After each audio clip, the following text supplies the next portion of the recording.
ನೋಡಿ ವೀಕ್ಷಕರೇ, ಈ ಮಳೆ ಬಂದಾಗುವಾಗ ನಾವು ಇದೇ ರೀತಿಯಲ್ಲಿ ಇಲ್ಲಿ ದಾಟಿಕೊಂಡು ಹೋಗಬೇಕಾಗ್ತದೆ. ಇಲ್ಲಿ ಬಹಳ ಆಳವೂ ಇದೆ, ಮುಳುಗು ಸೇತುವೆ ಇದೆ. ಆದರೆ ಈ ಸಂಕದ ಮೇಲೆ ಪ್ರತಿ ದಿವಸವೂ ನೀರು ಬರ್ತಾ ಇದೆ. ಆದ ಕಾರಣ ಆದಷ್ಟು ಬೇಗ ಯಾರಾದರೂ ನಮಗೆ ಸಹಾಯ ಮಾಡಬೇಕು, ರಾಜಕಾರಣಿಗಳು ಸಹಾಯ ಮಾಡಬೇಕು ಅಂತೇಳಿ ವಿನಂತಿಸಿಕೊಳ್ತಾ ಇದ್ದೇವೆ. ನೋಡಿ,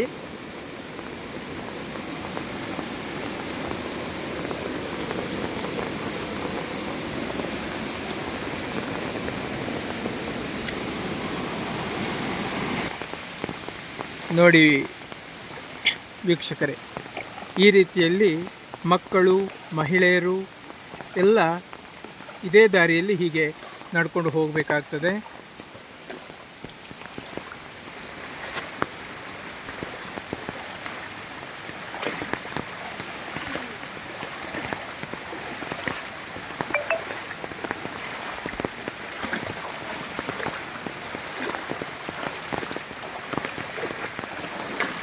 ಇದು ಈ 15 ಮನೆಗಳಿಗಿರುವಂತಹ ಮಾರ್ಗ.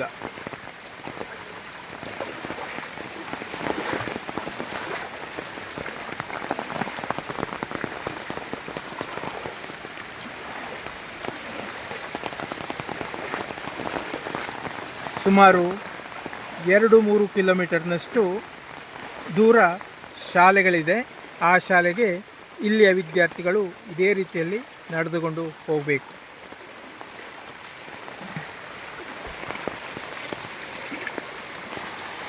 ಈ ಮುಳುಗು ಸೇತುವೆಯನ್ನು ಈ ಕಾಯಾರದ 6 ಮನೆಯವರು ಮಾತ್ರ ಮುಳುಗು ಸೇತುವೆಯನ್ನು ನಿರ್ಮಿಸಿದ್ದಾರೆ.